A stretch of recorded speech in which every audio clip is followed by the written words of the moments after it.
So మీకు ఇక్కడ చూస్తే మీకు ఇక్కడ స్క్రీన్ మీద ర్యాంక్ కార్డ్ కనిపిస్తుంది కదా, ఎంత చూపిస్తుంది 23,181 కనిపిస్తుంది. అంటే 23,181 మెయిన్ ర్యాంక్ అది. కింద చూసినట్లయితే position based on local area అని ఉంది. ఎంత ఉంది లోకల్ ఏరియా పరంగా 16,575 ఉందన్నమాట. అంటే ఈ 16,575 ర్యాంక్ ఏంటి అంటే వీళ్ళు ఏయూ కేటగిరీ పరంగా, అంటే ఏయూ పరంగా వీళ్ళ ర్యాంక్ వచ్చేసరికి 16,575. ఓవరాల్గా ఆంధ్రప్రదేశ్లో వీళ్ళ ర్యాంక్ 23,181 అవగా 16,575 ర్యాంక్ వచ్చేసరికి మనకి లోకల్ ఏయూ ర్యాంక్. అండ్ అదేవిధంగా ఈ rank card female rank card అనమాట. So local position based on local area plus gender female only, అంటే మనకి ఫిమేల్ పరంగా తీసుకున్నట్లయితే వీళ్ళకి 6,799 ర్యాంక్ అనమాట. Position based on local area plus category, ఓకేనా, ఓన్లీ కేటగిరీ కన్సిడర్ చేస్తున్నాను. వీళ్ళు ఏ కేటగిరీ, బీసీడీ కేటగిరీ. సో ఈ కేటగిరీ పరంగా వీళ్ళ rank 4,468. Position based on local area plus category plus gender female only, అంటే వాళ్ళ కేటగిరీ వాళ్ళ జెండర్ ఫిమేల్ అన్నీ తీసుకోగా వీళ్ళకి వచ్చిన ర్యాంక్ 1,710. సో ఇవి ర్యాంక్స్ అనమాట.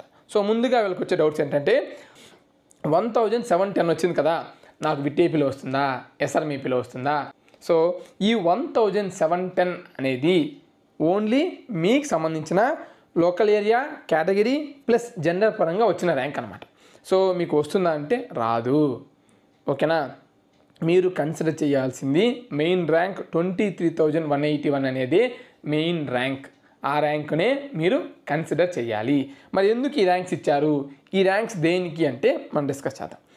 ఇక్కడ మనకి ఒక ఐడియా కోసం, అంటే మన పైన ఎంతమంది ఉన్నారు అనే ఒక అనాలిసిస్ కోసం ఈ డీటెయిల్స్ అనేవి ఇస్తారనమాట. బీసీ ఏ 7% ఉంది, అంటే ఒక కాలేజ్లో సపోజ్ 1000 సీట్స్ ఉన్నాయి అనుకోండి. 1000 సీట్స్లో మీకు 70 సీట్స్ అనేవి మీకు ఉంటాయి. సో 70 సీట్స్ అనేవి మీరు అప్లై చేసుకోవాలి. అలా ఎన్ని కాలేజీలు పెట్టుకోవాలి, ఎన్ని కాలేజీలు చూస్ చేసుకోవాలి అనే ఒక అజంప్షన్ కోసం. అండ్ అదేవిధంగా కొంతమంది ఎక్కువ మంది ఒక్కొక్కసారి టాప్ ర్యాంకర్స్ అంటే 10,000 లోపు 20,000 లోపు వచ్చిన వాళ్ళంతా కూడా ఏయూలో కానీ ఎస్యూలో కానీ ఇలా ఉంటారన్నమాట. 2 రీజన్స్ ఉంటాయి. సో ఆ ఎస్యూలో ఉన్నప్పుడు మనకి ఏమంటారు కౌన్సిలింగ్ పెట్టుకోవడానికి ఈజీ అవుతుంది. దానికోసమే ఇచ్చారు తప్ప అదే మెయిన్ ర్యాంక్స్ కాదు. మెయిన్ ర్యాంక్ అయితే 23,181 ఉందో అదే మెయిన్ ర్యాంక్.